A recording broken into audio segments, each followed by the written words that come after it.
Herzlich willkommen zu meinem Spot-Report bei unseren niederländischen Nachbarn und meinem Homespot seit 2009, und zwar am Brouwersdam. Viele hundert Tage war ich an diesem Hotspot mit meiner windsurfenden Freundin Anja am Start. Habe beim Lernen die halbe Nordsee ausgetrunken und viel Erfahrung beim Springen und Abschmieren gesammelt.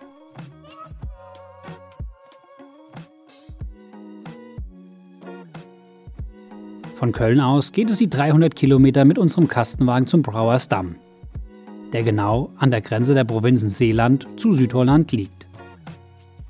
Von Rotterdam sowie Antwerpen sind es ca. eine Stunde Fahrt.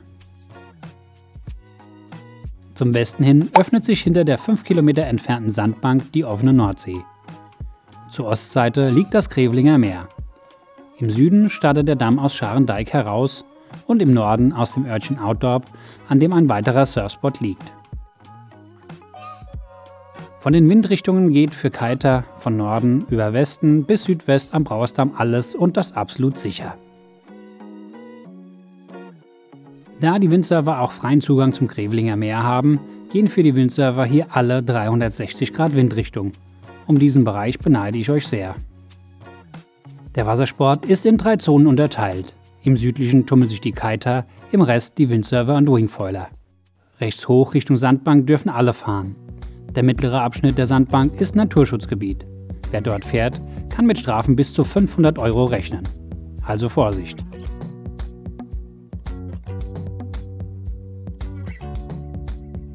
Aber gehen wir näher ins Detail. Hier habe ich euch mal ein Bild vom offiziellen Schild, welches an jedem Strandzugang steht, eingebaut. Rechts vom Mittelstrich ist der freigegebene Bade- und Strandbereich.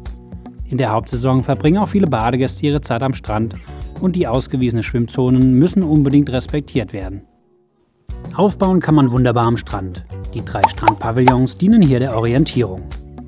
Was Kiteschulen angeht, schaut ihr am besten im Internet. An der Straße und am Strand befinden sich so einige wie zum Beispiel Pauls Kiteschule, der Kiteboarding Club oder Natural High.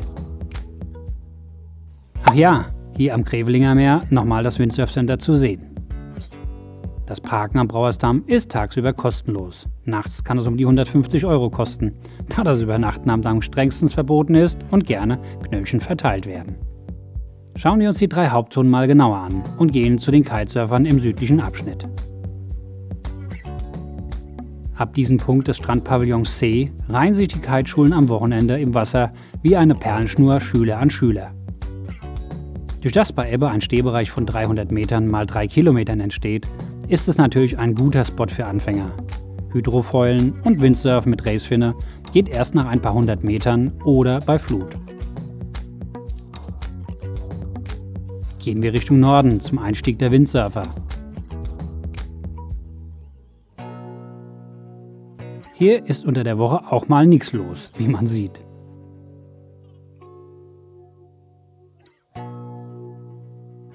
Der dritte Bereich wird auch Kablasbank genannt und ist ein ultimativer Freestyle- und Speedbereich der Windsurfer. Ob man hier Wingfoilen kann, weiß ich gar nicht. Ihr könnt es mir aber gerne in die Kommentare schreiben. Hier sieht man, wie Anja mit ihrem kleinsten Material an den Start geht.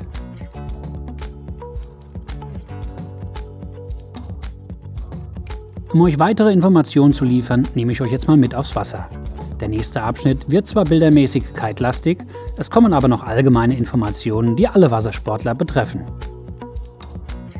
Da die Niederlande nicht unbedingt für stabile Wetterlagen und warme Sommer bekannt sind, kann man nur im Juli und August einen Shorty in der kalten Nordsee tragen. Hier sieht man schön den Stehbereich mit den übenden Kiteschülern.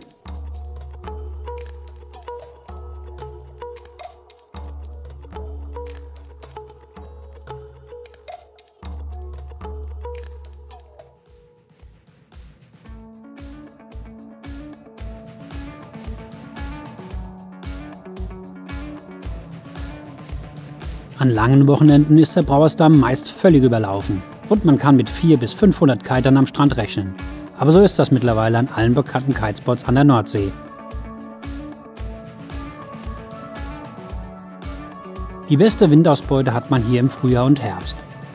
Wenn Nordwind vorausgesagt ist, kann es durch den Leitplankeneffekt an der niederländischen Küste auch mal locker 5 bis 10 Knoten mehr werden.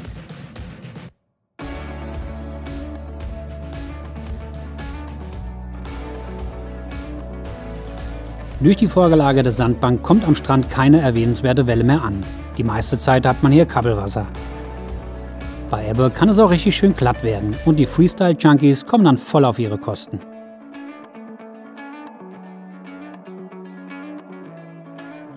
Und wenn es mal gar keinen Wind hat, kann man so einiges anderes machen oder lasst euch einfach von einer meiner SUP-Touren in den Niederlanden inspirieren.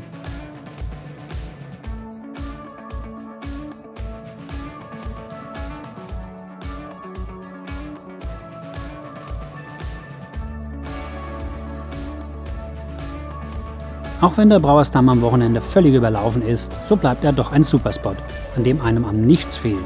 Ich wünsche mir, er bleibt uns noch lange erhalten.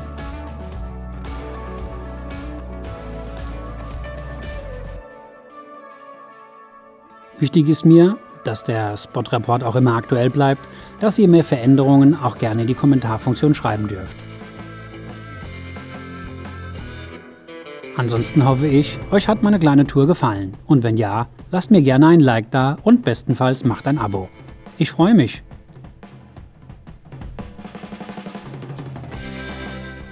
Bis zum nächsten Spot-Report.